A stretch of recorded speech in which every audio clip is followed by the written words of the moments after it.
네, 스튜디오에는 전혜연 전 민주연구원 부원장 자리해 주셨습니다. 안녕하십니까? 안녕하세요.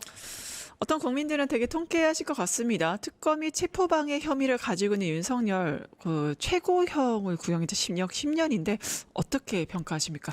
어떤 분들이 이거 사형이나 무기징역 아니라 왜 징역 10년이에요? 라고 하실 수가 있는 조금 이해를 도와드리면 네. 윤석열의 내란 관련 재판이 7개 지금 기소가 되어 있죠. 그중에서 예. 첫 번째 재판은 주로 체포방해라든가 국민의원 심의 의결권 침해, 허위 겸 선포권 만들고 폐기하라는 거 요 부분입니다. 그런데 징역 10년 구형이 왜 중요하냐? 내란과 관련된 첫 번째 재판의 구형 그리고 이것으로 인한 판결 이것이 앞으로의 구형과 재판에 영향을 많이 미치기 때문이죠. 그래서 이 여러 가지 중에서 이번 재판과 관련된 체포 방해를 보면은 물론 특수공무 집행 방해라는 점에서 더 무겁게 할 수 있지만 대법원의 양형 기준을 봤을 때 징역 5년이 가벼운 것은 아니다라고 판단을 하고 있고요. 그래서 대부분 총 징역이 10년 이상 구형될 것으로 해서 대다수의 예측과 맞은 것으로 보입니다. 중요한 것은 판결이 어떻게 나올까 했는데 제가 이 백대원 부장판사가 어떤 판결을 했냐라고 보니까 중형을 제 마음 같아서는 더 중형을 내릴 가능성도 있다라고 보는 게 과거에 백대원 부장판사가 보면 공직자들이 어떤 잘못을 저질러서 다수의 피해자가 발생한 경우에 오히려 더 항소심에서 중형을 구형한 사례가 있더라고요. 네. 그리고 이제 보이스피싱 범액에도 1심을 뒤엎고 아주 중형을 선고한 경우가 있다. 그래서 제가 보기에 특검이 거듭 대통령이라는 자리에서 오히려 국민에게 피해를 줬다는 점을 계속 강조하고 있는데 이런 여러 가지를 복합적으로 보면서 재판부가 엄벌에 처해 주실 것으로 저는 보고 있고요. 또 하나 있습니다. 이것은 당연히 내란 수계에 대한 첫 번째 재판에서 중형을 구형한다는 의미도 있지만 어떻게 보면 사법부가 정말 내란과 관련해서 엄중하게 판결을 해주실까라는 잣대로 국민들이 많이 보고 있을 거라고 생각을 합니다. 근데 제가 그 결심 공판을 아주 유심히 봤는데요. 백대원 부장판사가 15초 정도 침묵하는 순간이 있거든요. 네. 변호인들이 추가 증거 제출하겠다 뭐 해야 된다라고 하니까 15초 동안 말을 안 하고 가만히 있더라고요. 저는 그 15초의 침묵에 이미 어떤 판결을 할지가 좀 유추할 수 있다라는 생각이 들고 요즘 대통령 업무 보고를 젠플릭스라고 하는데 저는 이제 백대원 부장판사님의 이 재판 과정이 젠플릭스 2다. 아. 근데 조금 더 엄중한 젠플릭스다. 네. 이 나쁜 놈들에게 중형을 부용하는 좀 젠플릭스 2가 되길 바란다는 심정이 들었습니다. 네, 죄 지은 자를 단죄하는 모습을 보면서 국민들이 통쾌하시는 부분도 있을 것 같습니다. 그래서일까요? 재밌는 게 조경태 국민의힘 의원이 죄 지은다는 상응하는 대가로 벌을 받아야 된다고 하면서 윤석열을 최고형으로 다스려야 한다. 이 예언이 그대로 딱 맞아 떨어진 거잖아요, 현재. 근데 또 재판부의 특검의 구형과 이제 재판부의 태도를 보면 죄질이 불량하다, 반성의 기미가 없다 이렇게 또 이제 얘기를 합니다. 어떻게 보세요? 이건 맞습니다. 왜냐하면 윤석열이 재판 과정에서 쓴 용어 중에 제가 제일 좀 나쁜 용어가 코미디라는 거죠. 네. 코미디 같은 공소장이다 이렇게 얘기를 했는데 그래서 특검이 교묘한이라는 말을 썼어요. 그러니까 감히 재판부의 나의 구속 결정에 대해서 너가 유치하다는 표현을 써? 특검의 반격. 저는 이거 이제 고도의 심리전이라고 생각을 하는데 재판부한테 이 윤석열이라는 사람은요 본인이 구속되고 수사받는 과정을 유치하다라고 하고 코미디 같다라고 말한 사람입니다. 더 네. 엄벌에 쳐야 됩니다라고 네. 해서 이것은 약간 윤석열이 헛다리 짚은 자살골이다라고 생각이 들고요. 어떻게 보면 국민에 대한 모욕입니다. 윤석열이 무려 58분에서 59분 거의 1시간 동안 최후 진술했거든요. 저는 많은 재판을 취재해봤지만 이런 경우 처음 봤어요. 보통은 죄송하다, 다시는 안 이러겠다, 재판부에 선처를 바란다인데 이 사람은 아예 검사를 가리키려고 들고 하면서 재판부에만 악망한다 하고 되게 하는데 그래서 이런 비열한 모습, 반성 없는 뻔뻔한 행태 오히려 재판부가 엄벌하는 데 영향을 미칠 수 있다라고 봅니다. 윤석열이 그 코미디 얘기한 것뿐만 아니라 계엄은 국민을 깨우기 위한 것이다 이런 말도 했습니다. 특검이 국민을 향한 사과가 끝내 없었다라는 거 지적을 했는데요. 이 부분 어떻게 보셨어요? 그러니까 이게 계엄의 사실은 요건이 되지 않죠. 전시 상황도 아니고 내란에 준하는 상황도 아니었고 무엇보다 중요한 것은 윤석열의 당시 계엄의 요건에 해당하지 않는다는 것은 헌법재판소의 파면 결정에서 이미 드러났다고 저는 봅니다. 네. 그러니까 야당이 뭘 안 해줘서 국회가 마비됐다라는 식으로 말을 했는데 헌법재판소에서도 이것은 정치적으로 해결할 문제이지 계엄을 할 사안은 아니라고 이미 짚은 거고요. 그럼에도 불구하고 윤석열이 자꾸 이렇게 얘기하는 것은 이른바 윤 어게인을 외치는 사람들한테 메시지를 주는 거라고 생각을 합니다. 근데 최근에 국민의힘 상황을 보면 좌불안석 있잖아요. 통일교 문제도 있지만 1월 달에 윤석열과 김건희 관련된 재판이라든가 구형이 줄줄이 잡혀 있습니다. 그렇기 네. 때문에 윤석열의 망상 쇼는 통하지 않을 것이다. 저는 이렇게 생각을 합니다. 네, 또 윤석열 씨 이렇게 말했죠. 계엄에는 뭐 전시 계엄과 비전시 계엄이 있는데 과거 대통령들도 비전시 계엄 많이 했다라고 했습니다. 어떤 분들이 이거를 그 비상 계엄에 긁힌 윤석열 떼쓰기 이렇게 평가하시는데 어떻게 보셨습니까? 긁힌 떼쓰기란 표현 너무 정확하다. 네. 그리고 제가 어제 재판에 보니까 검찰은 막 가리키려고 들려요. 나 검찰총장이야 아직도 이런 생각이고 재판부한테는 조금 비열하게 하다가 또 말을 하다라고 하는데 계엄을 자꾸 얘기하는 요건은 뭐냐면요. 내란 우두머리 혐의 사건의 재판은 아직 진행 중이잖아요. 네. 그러니까 윤석열이 어떤 주장을 했냐면 내란 우두머리 혐의 사건의 재판 결과가 나올 때까지 지금 체포영장 집행 방해와 관련된 선고 등도 미뤄달라는 식으로 주장을 한 거죠. 이 말은 뭐냐? 일단은 비상계엄과 관련돼서 정당성이 있다라고 주장을 하면서 이 재판 결과에 따라서 나머지도 가져가겠다는 전략인데 통하지가 않고요. 제가 말씀드렸듯이 이건 이미 헌법재판소에서 한번 판단을 내려주신 거기 때문에 재판부에서 절대 받아들일 수가 없는 거라고 봅니다. 1월 16일 날 이번 재판에 대한 결과가 나옵니다. 제가 보기에 백대원 부장판사님의 15초 침묵에 많은 것이 담겨 있다고 보고요. 그동안 백대원 부장판사가 재판 과정에서 보여준 태도를 보면 굉장히 엄중하게 재판을 보고 있다. 그리고 윤석열의 죄질이 매우 나쁘다는 점을 유심히 보고 있기 때문에 윤석열의 이런 자살골 전략 통하지 않고 오히려 본인에게 자살골이 될 거다. 저는 이렇게 전망을 합니다. 네. 윤석열 또 이런 말 했습니다. 제 아내도 구속돼 있는데 제가 집에 가서 뭐 하겠습니까? 구속기가 만료가 돼도 집으로 돌아갈 생각이 없다. 이런 말 했는데 이건 무슨 말입니까? 아니 왜 사랑 고백을 재판정에서 그러니까요. 합니까? 조선의 사랑꾼 놀이하다가 나라 막을 말아 먹을 뻔한 거 아닙니까? 조선의 사랑꾼이네요.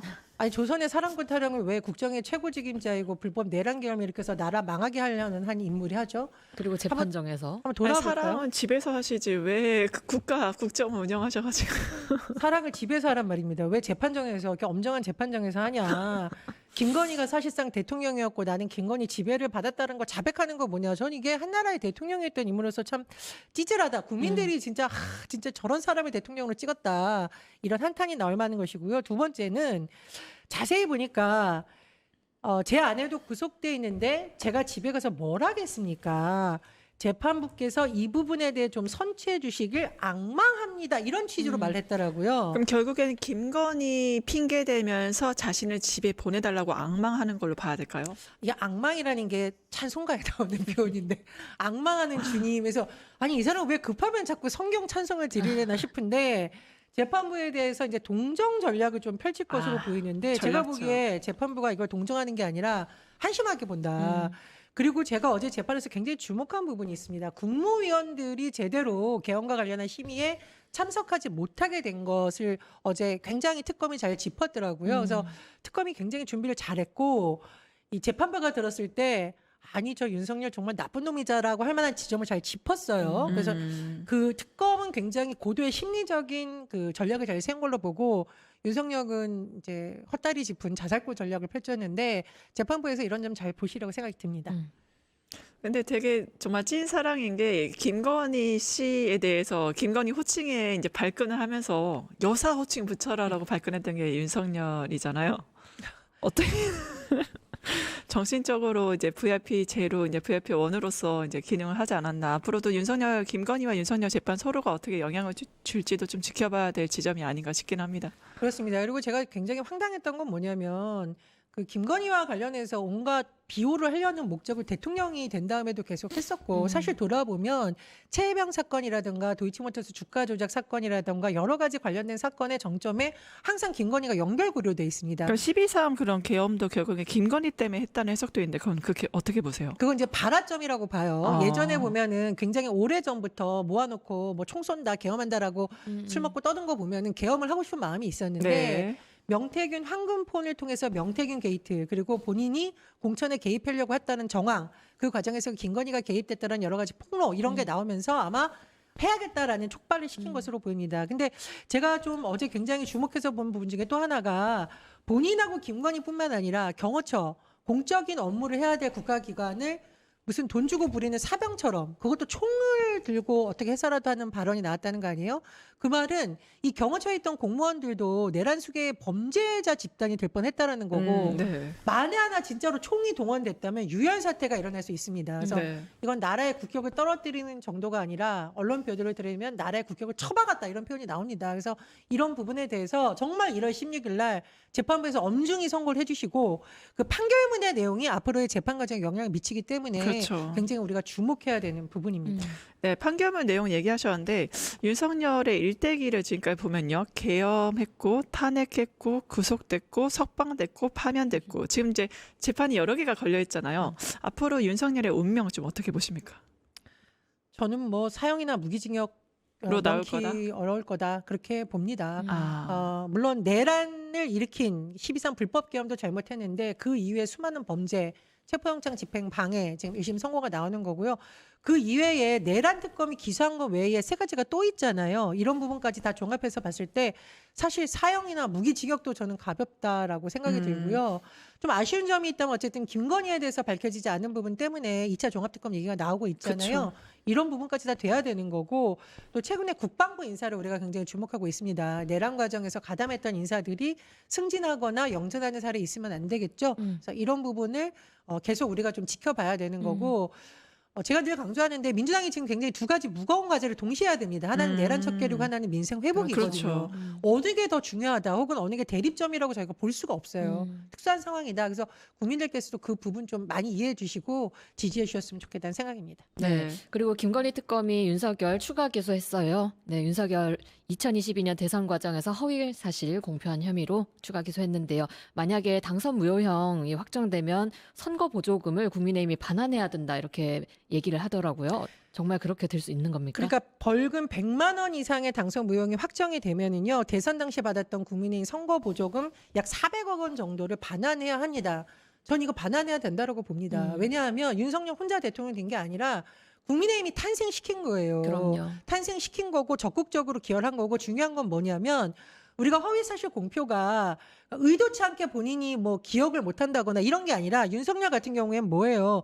굉장히 고의적으로 뻔뻔하게 거짓말한 것 같거든요. 예를 들면 윤우진 전 용산 세무서장에게 검사 신분인데도 변호인을 소개한 사실이 있는데도 그런 일이 없다. 허위사실을 공표한 혐의. 김건희로부터 건진법사 전성배 소개받고 함께 만났는데도 불구하고 김 여사와 함께 김건희죠. 그러니까 김건희랑 전실에 만난 사실이 없다라고 한 겁니다. 이거는 그냥 착각할 수가 없는 부분이기 때문에 그것도 대선이라는 국민의 주권을 행사하는 과정에서 주권자의 판단을 흐리게 할 목적이 명백하다고 본다. 그래서 저는 반드시 해야 된다라고 보고요. 검찰이 이 부분 기소 잘했다라고 봅니다. 국민의힘이 반드시 같이 책임을 져야 되고 정당도 잘못했으면 금융치료 받아야 되지 않겠습니까? 그건 국민의 세금이기 때문이고요. 또 하나 다만 장모가 남에게 한 푼 손해 끼친 적 없다. 김건희가 주식으로 손해봤다 등의 발언이 기소되지 않았는데 저는 뭐 김건희가 구약 성경 다 외운다 이것도 허위 사실이라고 생각합니다만 어쨌든 이 기소한 사실 검찰이 공소 잘 유지하고 반드시 당선 무효형 100만 원 이상 받아서 국민의힘 400만 원, 400만 원 아니죠. 400억. 400억 반드시 국민들께 돌려드려야 된다. 이렇게 생각이 듭니다. 네, 결국에는 마지막 최후 이제 진술 에 대해서도 국민들이 이제 많이 경악을 했는데 비상계엄 계몽령이다. 결국에는 이 내가 비상계엄 할 수밖에 없었던 이유는 당시 거대 야당 때문이다. 아마 민주당 얘기하는 거겠죠. 계속 일관된 태도로 가고 있는 것 같습니다. 결국에는 최후 결론도 굉장히 궁금해질 수밖에 없고 이거에 따른 그 내란 척결이 윤석열 재판으로서 이제 종결될 수 있을까? 민주당에서 그 기대하는 지점은 어떤 겁니까? 일단은 내란 척결에 이제 가장 중요한 데 있어서의 내란의 가장 중심에 있는 윤석열에 대한 단죄가 사법적으로 이루어져야 되는 거고요. 또 장기적으로는 윤석열과 같이 움직였던 세력에 대한 척결도 이루어져야 됩니다. 근데 저는 이게 왜 공무원 집단에만 한해져야 되는가 좀 의문이에요. 사실은 국민의힘이라는 백이 없었다면 윤석열이 과연 계속 이렇게 날뛸 수 있었을까. 그리고 서부지법 폭동을 했던 사람들을 옹호하는 정치인들의 발언 그리고 황교안과 같은 인물들 이런 사람들이 있었기 때문에 폭동이 계속 일어날 가능성이 전 존재한다고 보는 거거든요. 그래서 이게 참 힘들고 어려운 과정임에도 불구하고 내란 세력에 대한 척결은 참 불가피하다. 이런 생각이 들고요. 일부 언론에서 내란 세력 척결하다가 뭐 민생 망가지는 건 잘못된 프레임입니다.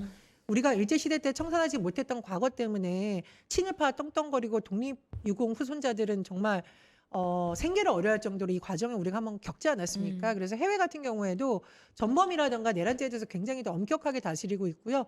나이 80이 90이 된 전범들도 재판장에 세웁니다. 그것은 똑같은 역사를 반복하지 않기 위해서다.